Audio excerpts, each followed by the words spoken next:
Adipurush versus Hanuman ఇప్పుడు ఎందుకు ఈ రచ్చ అనుకుంటున్నారా? కానీ నెటిజన్స్ వదిలేలా లేరుగా.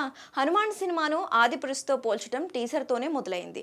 ఆదిపురుష్ టీజర్ వచ్చిన తర్వాత హనుమాన్ టీజర్ బయటకు వచ్చింది. ఈ రెండు టీజర్లోని గ్రాఫిక్స్ చూశాక ఆదిపురుష్పై ఓ రేంజ్లో ట్రోలింగ్ జరిగింది. దాన్ని నిజం చేస్తూ బాక్సాఫీస్ దగ్గర బోల్తా కొట్టేసింది ఆదిపురుష్. 500-600 కోట్ల బడ్జెట్ ఇస్తే సినిమాను ఇంత దారుణంగా తీస్తావా? ప్రభాస్ క్రేజ్ను వాడుకోలేకపోయాడు అంటూ దర్శకుడు ఓం రౌత్కు చుక్కలు చూపించారు.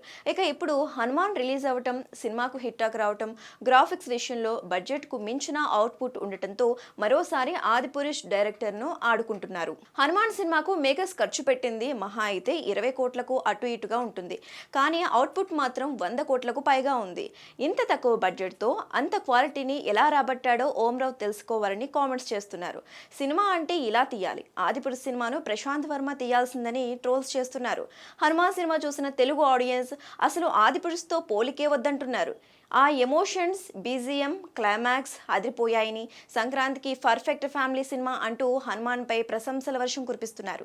ఆదిపురుష్ సినిమా బాక్సాఫీస్ దగ్గర 400 కోట్లు కూడా వసూలు చేయలేకపోయింది. కానీ హనుమాన్ మాత్రం ఆదిపురుష్ కలెక్షన్స్ను బీట్ చేసినా ఆశ్చర్యపోనక్కర్లేదని అంటున్నారు. ఏదేమైనా ఓం రౌత్ని మాత్రం మరోసారి ఆడేసుకుంటున్నారు.